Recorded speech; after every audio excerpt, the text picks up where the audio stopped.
నమస్తే, welcome to four sides TV. ఎత్తైన భవనం, అందమైన కళారూపాలతో ఆహ్వానించే సింహద్వారం, మయసభను తలపించే ప్రధాన హాలు, పద్మవ్యూహాన్ని తలదన్నే నిర్మాణం, ఇవి గంధర్వ మహల్ ప్రత్యేకతలు.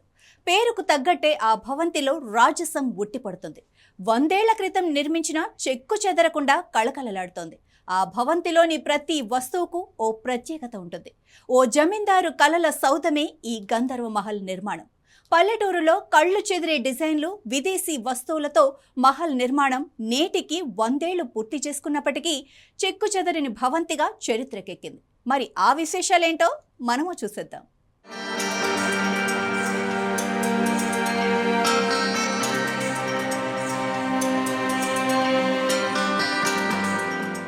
పశ్చిమ గోదావరి జిల్లా ఆచంటలోని గంధర్వ మహల్ పర్యాటకులను విశేషంగా ఆకర్షిస్తోంది.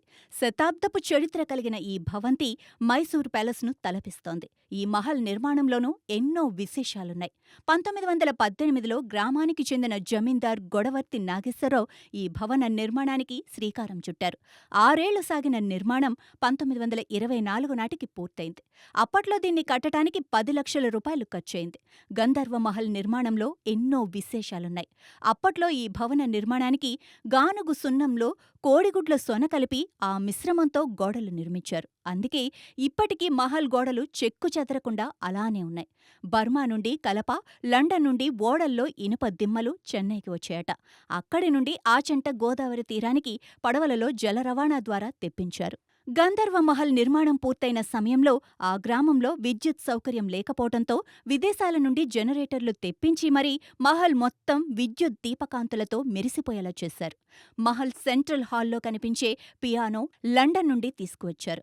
1885లో లండన్లో జరిగిన ఎగ్జిబిషన్లో ఈ పియానో రజత పతకం గెలవటం, ఇప్పటికీ ఈ పియానో సుస్వరాలను పలికించటం విశేషం.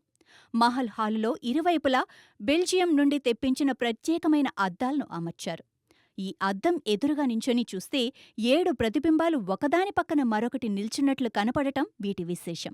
ఈ గంధర్వ మహల్లో నాటి ముఖ్యమంత్రులు కాసు బ్రహ్మానందరెడ్డి, మర్రి చెన్నారెడ్డి, ఎన్టీ రామారావు, నారా చంద్రబాబు నాయుళ్లు ఈ ప్రాంతానికి వచ్చినప్పుడు ఈ మహల్లోనే బస చేసేవారు.